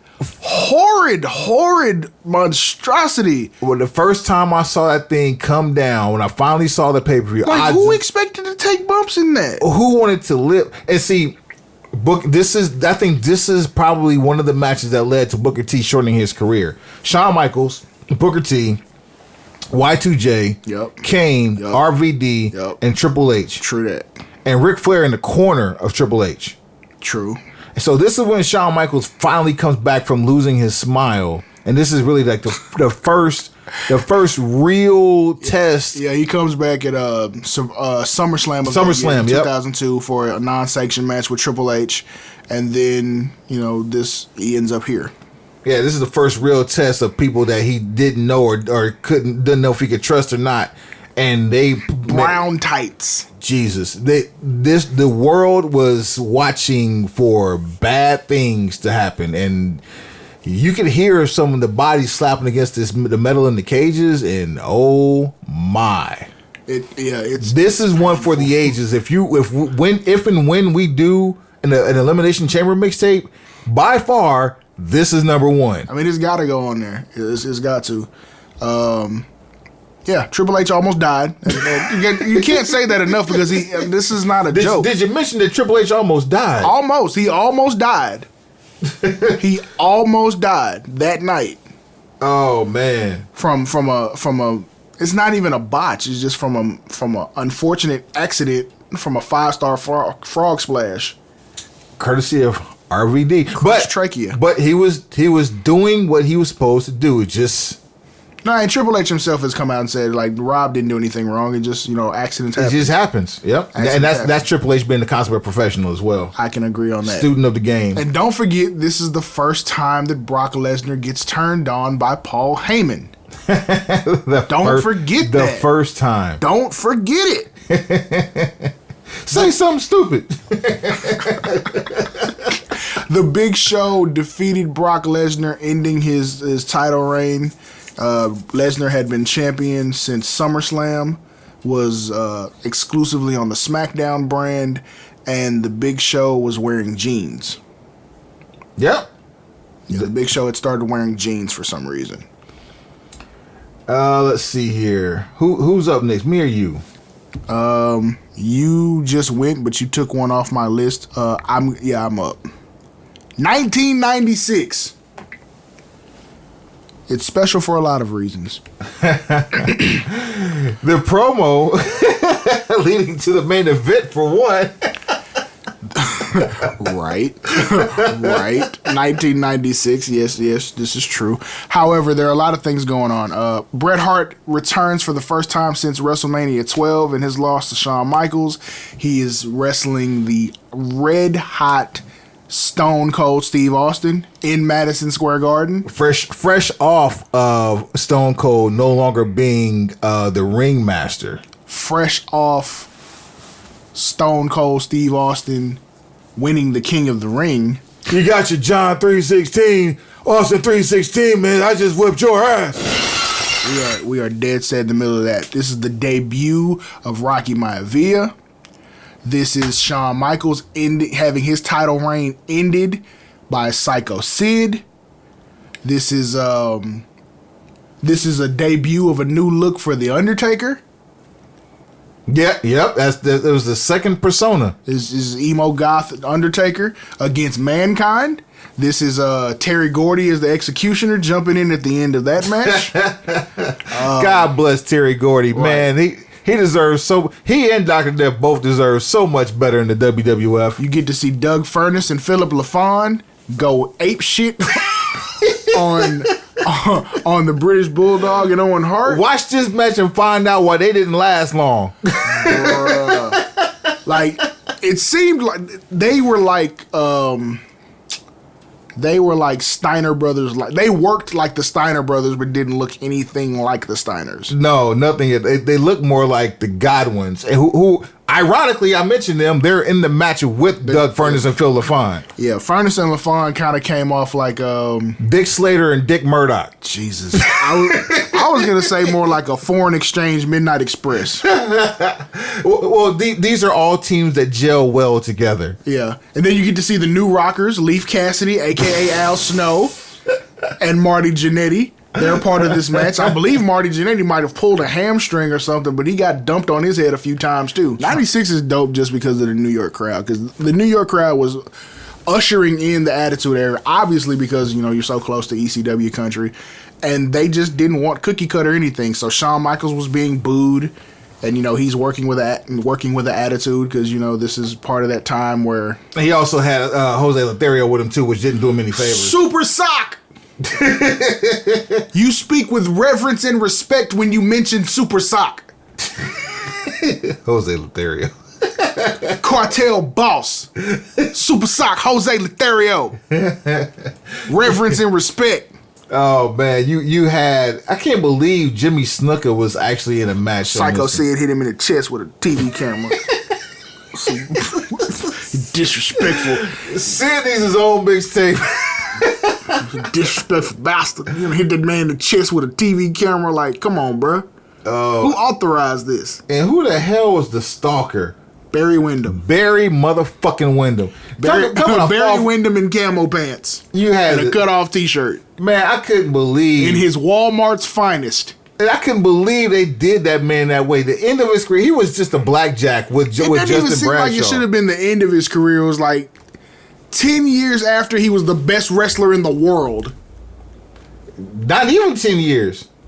I'm saying, and then it's 4 years removed from his championship run in WCW. You couldn't find anything better to do than to put camo pants on him? Oh, funny you should mention gimmicks and things that you can do with good people. Uh-oh. One of the scariest men ever Vader? in tag team wrestling was a guy named Fatu of the Samoan SWAT team, also known as the Islanders. Right. Just a scary individual. In this match with Aldo Montoya, Bart Gunn, Bob Holly, and Jesse James on the same pay-per-view, Yep. the other team, Billy Gunn, Yep. Justin Bradshaw, Salvatore Sincere. Yep. AKA Johnny Gunn. So yeah, Billy Gunn, Johnny Gunn, and Bart Gunn. Yep. Along with some guy who came to the ring with Uncle Zebekiah, Make a difference. also known as Dutch Mantel, also known as Zeb Coulter, Yep. That's and all the same guy. and the Iron Sheik. Which is cool that they knew to go from Uncle Zebekiah to Zeb Coulter, so they kept it. That's one of those times they actually followed their own Easter egg, yeah. Right. The Sultan. The Sultan.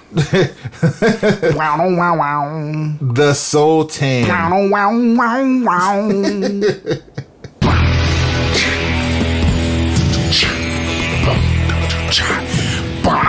wow, wow. This man got the music. You about to make my post-production hard as fuck right now. So. I'm just saying, I remember his entrance music, and he had the Iron Sheik with him at some point. By the time WrestleMania 13 came around, he had the Iron Sheik with him. Yep, that's what I'm saying. He was there with Zeb Coulter. I will humble you. Oh, this is also the debut of Flash Funk. Flash Funk, come on. Too Cold Scorpio. Where? Flash Funk is in that same match with Snuka. Sure is. Savio Vega and Yokozuna. That was the last Yokozuna match at Survivor Series, wasn't it? I believe so, because the next one, I think you might have got his last Survivor Series match? His last Survivor Series match, yeah. Probably so. Yeah. Rest in peace to Yokozuna. Last but certainly not least for me, actually I had two more. I got 97. Cool, good. Which is, we're talking about 96, we got a 97. 97 should be on your list. It's not. Oh, look at this. I opted for another one. Oh, I didn't know this shit. What? The tagline for this one was gang rules. This was during the faction era. It was definitely the factions. You had the Godwins versus the Outlaws. Yep. Or sorry, Godwins with the Outlaws, which is funny, they were on opposite sides, but now they're on the same side. Well, Godwins and Outlaws on one side versus the Headbangers and the new Blackjacks. And Barry Windham gets his Blackjack gimmick back. Yep. The Truth Commission versus the DOA. What you know about the Truth Commission? Shout out to the Jackal, aka Don Callis. Don Callis. You don't know who you don't know who you dealing with. You don't know about Kurgan. Recon. Bull Buchanan. Yeah, you don't know who Recon is. You don't know who Bull Buchanan started out as. I don't know who the fuck Luke Poirier is. What's the sniper? Rambo?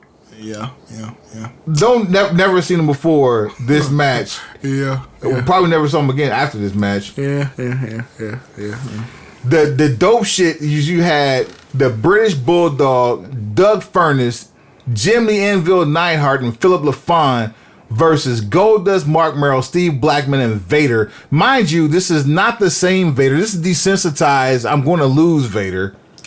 This is Vader who's been hit in the head with a damn wrench. He's had coffee thrown in his eyes. This is not smoking headgear. This is just Vader, not Big Van. This is just Vader. This old Leon. It's great value, Leon. This is great. It's great value, Leon. So we had Undertaker against Mankind the year before. Now we've got Kane versus Mankind this year. Yeah, okay. We have the seeds of a new nation. We are the nation. And we have Ken Shamrock, Ahmed Johnson, and the LOD versus Farouk, D'Lo Brown, Kama Mustafa, the Supreme Fighting Machine, the Godfather, Kama Mustafa, and Rocky Maivia.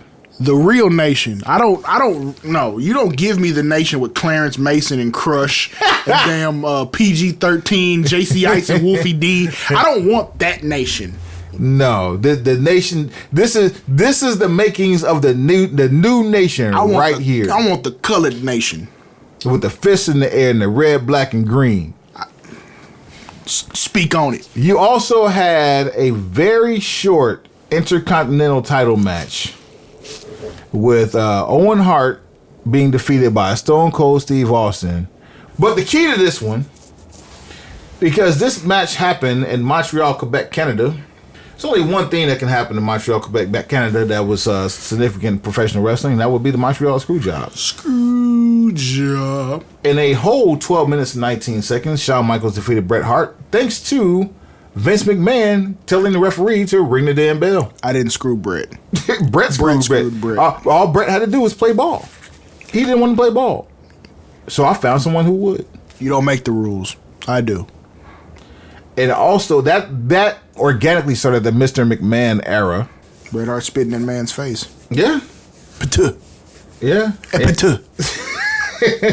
Wrote WCW in the air with his hands. Smashed some equipment. Then went backstage, blacked his eye. Spelled WCW in the air.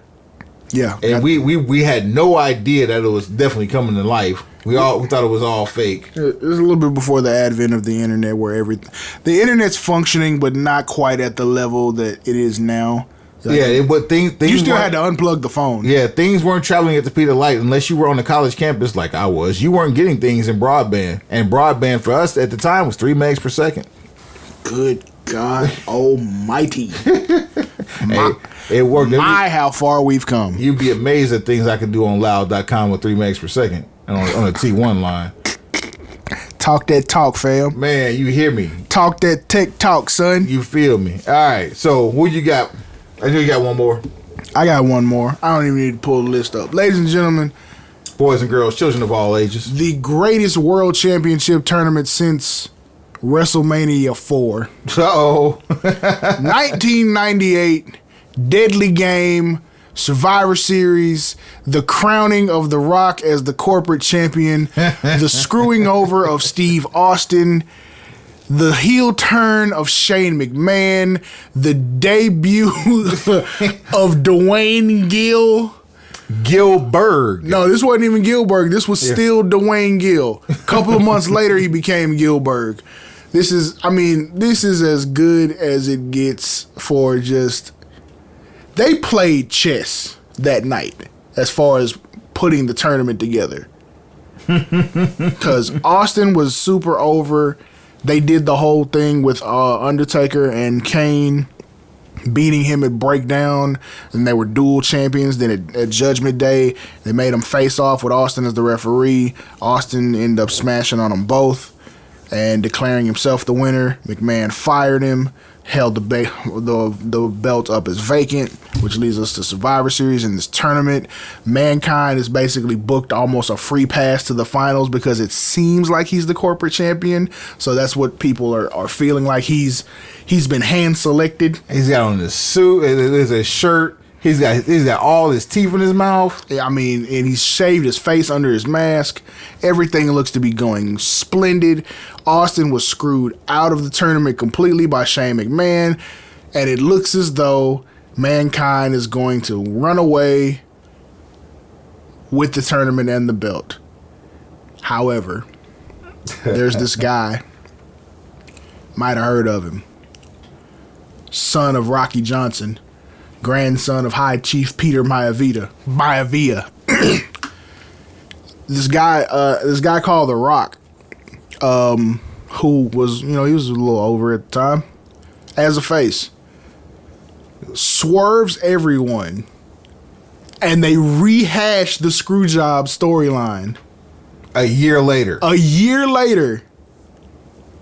and your new WWF champion, The Rock. The Rock says, "Know your damn role." It was a masterful storyline. It was entertaining as hell. I felt like they should have done that in 2015 with Roman Reigns. I felt like they should have done that same type of storyline, just get him all the way to the finals and then have him flip in the finals. As I'm cutting sweet potatoes tomorrow, this may be my viewing just because of your recollection of that entire pay-per-view. 1998 is a gem to watch. I feel like you will do yourself a favor and you will enjoy your day, and peace be with you. I think I'm going to go back to the very beginnings for my Thursday viewing, though, prior to me getting out here in these streets. I will tell you that I'll tell you off air, but I ain't gotta tell you off air. I mean, we ain't tripping like that. There's a podcast that goes with it. Oh, so that might be helpful. So the Pritchard Show, they do watch-alongs every Thanksgiving. So they're doing 88 this year. Shouts out to Dr. Tom Pritchard. Shouts out to Conrad. So, wait, I'm saying that's Dr. Tom. Shouts out to him too. I mean, shouts out to Bruce Dr. Tom too, but Bruce Pritchard. So, yeah, what not what happened when, but something to wrestle with Bruce Pritchard. Right. Last year they did 87, so you'll actually be able to sync them up, watch 87 while listening to the podcast. As long as my internet doesn't freeze. Amen. Amen. And they're supposed to do 88 this year, so that'll give me something to do. That's a different commentary there. I wouldn't mind. Yeah, you get some behind the scenes viewing, and then it's like you get comedy and information because, yeah, if you try to just watch it for what it is right now watch 87, the 10-on-10 tag match might just drive you to drink. That I don't need much for that. I'm just saying, but no one likes no one wants an unhappy drunk. Very truthful. Very, very truthful. All right. 87. Let's go back to number one. That's the very first Survivor Series. It was nothing but tag matches. And the cool thing was you had a lot of people that you hadn't seen in WWF TV, but you saw them in other places thanks to Vince gobbling up the territories. Like you. Pause. Oh my God. You had Hercules Hernandez. Hercules. You had Jake Roberts. You had Jim Duggan. I need my money, Jake. And all of these cats came from Mid-South. You had Handsome Harley Race. You had when has Harley Race ever been handsome? Never. And I think that was Ron, the outlaw Ron Bass was also in this match. You know why that's funny. Shout out to the benefactor, Dave House, OG House. Dave, there's an episode with the benefactor that we have to figure out how we put it together. There's an episode with him on it. We got to put it together, but that's definitely gonna be the lost episode that comes out of nowhere. Every day is Ron Bass Appreciation Day. Every day is Ron Bass Appreciation Day when it comes to the Outlaw Dave House. Outlaw Dave House. That might be how he became the outlaw. He was sworn in by Outlaw Ron Bass. Yes. Man. All right, so we had a women's match. Elimination tag match as well. Notable names on this one: you had Leilani Kai, Velvet McIntyre, Judy Martin, Rockin' Robin, Sensational Sherry, Sister Sherry, if you will, Sherry Martel for my AWA fans. Yup. Did they have the Jumping Bomb Angels on there too? Yeah, both of them.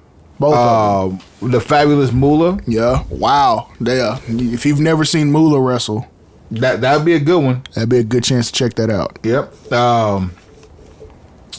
From the AWA, Boris Zukov. Boris. You had the Fabulous Rougeau Brothers.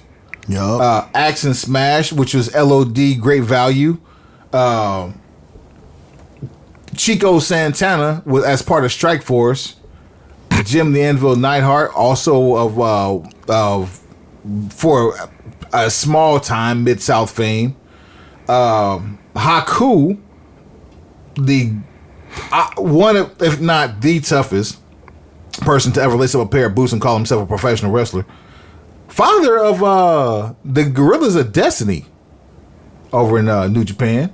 The British Bulldog, Davey Boy Smith, Greg the Hammer Valentine, who was also of the NWA, or Jim Crockett Promotions, Mid-Atlantic, if you will. Jumpin' Jim Brunzell and B. Brian Blair of Florida Championship Wrestling. Championship Wrestling from Florida. Tama, who was King Tom, the Tonga Kid. And a lot of, so again, just a lot. Butch Reed, Mid-South. The natural. Yeah, he was a natural. He had blonde hair. He looked just like the character from was it King Puma from Pro Wrestling on Nintendo on NES. Ken Patera, I'm not gonna let you conduct yourself like this for too much longer. So Ken Patera from AWA. Butch Reed, One Man Gang. Who's somebody else from Mid-South was in this match? Andre the Giant, which he went somewhere everywhere.